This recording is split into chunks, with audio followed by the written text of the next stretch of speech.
Welcome back. Okay, so if you're dealing with somebody and you're not sure if they're licensed, make sure you go to the Department of Real Estate's website to find out. If you got questions, shoot me an email or shoot Debbie an email. You can find our email addresses through our website, vhotv.com. That is short for Valley Homes on TV. Okay, so let's talk. Well, one more thing. Okay. One more thing. We're talking statistics. So we're still talking statistics. We didn't finish. We were tracking the average price and the median price. Right. And we got to start tracking that a little bit further because I'm have to go by memory. But February's last month's statistics showed the average price at $736,000. Milpitas? Oh yeah, Okay. yeah, only Milpitas. And then the median price was $677,000. And that sort of correlates to that information I just gave you on the sales that are occurring. So I would concur. I don't believe we have dropped that much or that considerably. Seem to be holding our own, particularly for the properties that are selling. Right. Again, we look at location, condition of the home, and those factors come into play as to if they're going to sell and be part of those homes that are in the 46-day window frame of selling. Good. So it appears that the pricing is still pretty muchly in line. We haven't seen that huge of a drop here. No, not at all. No. One thing that these statistics here definitely tell us is that the buying activity has dramatically increased. Yes. And it's like going to any store to buy whatever, whether it's a car or a quart of milk.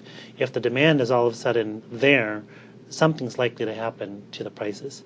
And so that's good information for you to have as a viewer. If you've got questions on that, we're going to be tracking this. In fact, what I'm going to be doing is the next time we tape a program is I've co-authored a book called Marketopoly, and I'm bringing it here and we'll talk about further how those statistics can give you an idea as to where the buying or the selling pressure is in any given market, just tracking those three specific numbers. But we'll talk about that the next time we do our television program.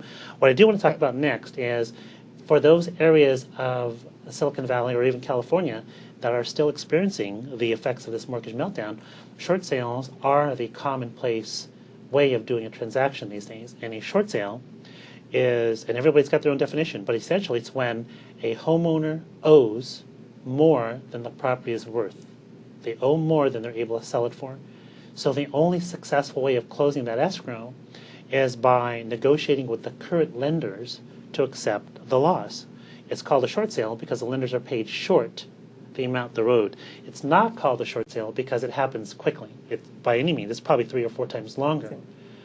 Short sales are very complicated. And I agree with you. We've had kind of a small flood of those here in Milpitas. I don't know about your market out there in Central Valley or other places. Well, my market's all over, yeah. from Hollister all the way up through Sacramento. Okay. Milpitas here seems to be creating its own. We're holding our own, but what I have seen of late has been those short sales that aren't coming together, whatever. I'm seeing in the last few months a lot of REOs, which is real estate owned by banks. Right. And those are now coming on, very low priced, and I've been calling on those. I bring buyers through. Believe it or not, they're outbid. 7, 10 bids on those properties. So there really aren't any deals. There's no fire sales. And I'll offer the other perspective on that. We do a lot of short sales. About a third of my business is short sales. Yeah, that's right. And they are not easy to do. Right. In fact, here in Northern California, there are 4 companies who specifically, all they do is process short sales.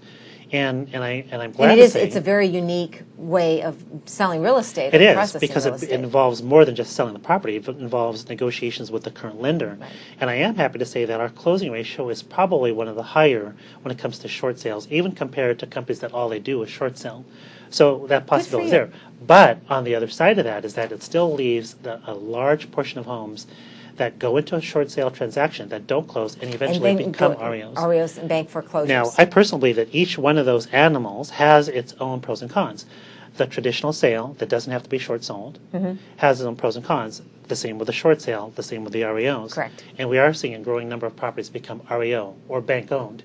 And again, that is its own animal. Typically, what's your REOs. opinion, though? Do you think that's going to impact the market this year with the REO, the bank Well, owned properties? I think, How's that I going? had a similar debate yesterday. It's the California Association of Realtors Strategic Planning.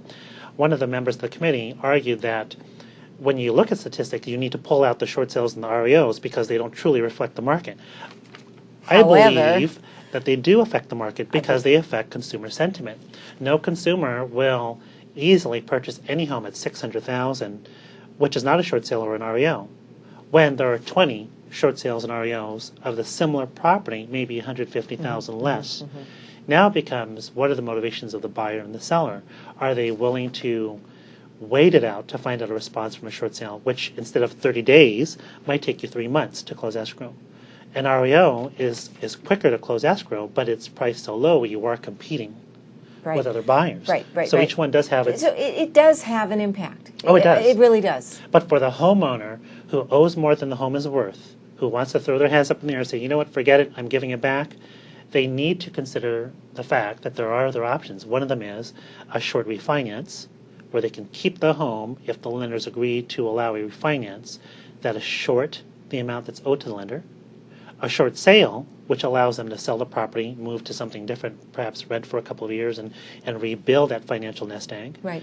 But the short sale does have its pros and cons. My point here is that here in California, there still is an overabundance of agents. And the majority of agents in this business, not all of them, that are new being in the last 6 years, the majority of those agents have never seen a down market and could not begin to figure out how to handle a short sale except for buying the $99, $200 short sale system online. And there's more to a short sale, there's more to any transaction than buying a how-to system online.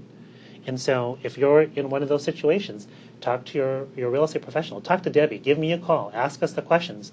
I don't hold anything back. I found that holding things back delays the inevitable. So I'll tell you. You know, interesting, I've had this in my mind with the short sales, the REOs, and how that long-term affects value.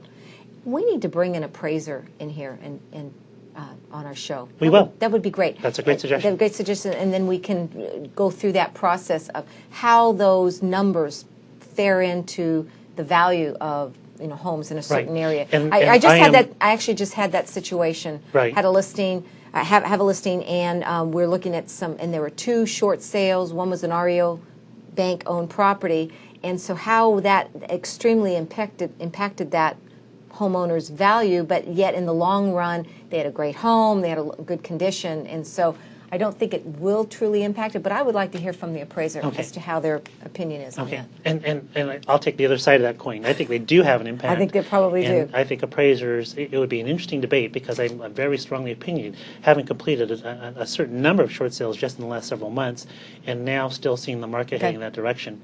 So they're flagging us that we're running out of time. Oh, no, darn! So it goes so quickly. It does go quickly. So send us your questions, send us your comments. Let us know if you like the program. We've been airing this for several weeks now, a couple of months, and want to hear your feedback. What do you think we're doing right? What do you think we can improve on?